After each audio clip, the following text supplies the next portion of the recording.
Have you ever marked multiple order blocks only to get stopped out because price ignored yours and respected another? You're not alone. The truth is, not every order block is worth trading.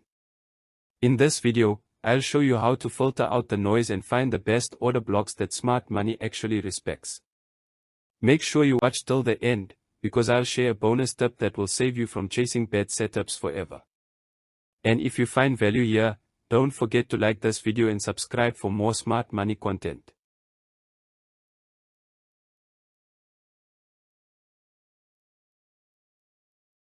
Most traders are taught that an order block is simply the last up candle before a move down, or the last down candle before a move up.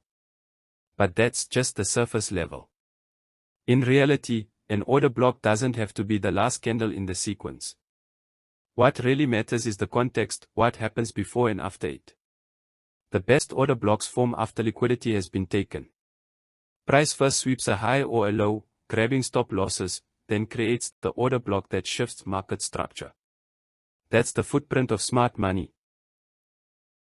Rule number 1, the liquidity grab.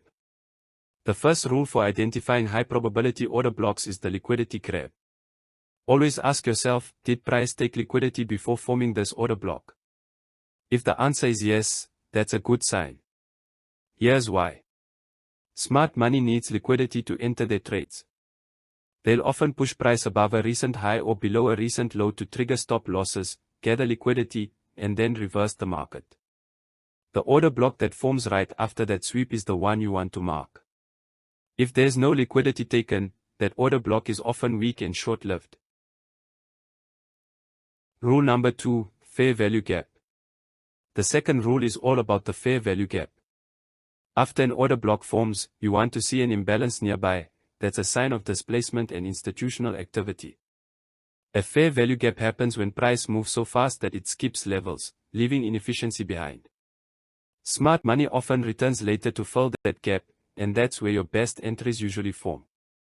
So, when you see a clean fair value gap right next to your order block, take note. It's confirmation that institutions were active in that zone.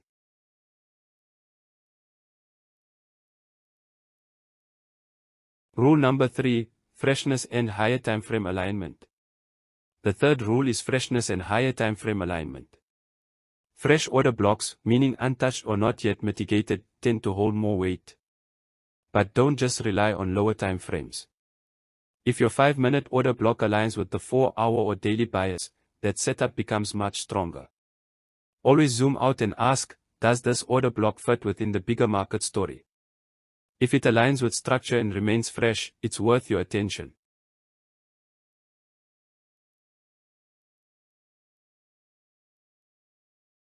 Here is a bonus tip. The time element trap. Something most traders completely ignore is time. Institutional moves often repeat around specific sessions or time windows, especially the London Open and New York reversal zone.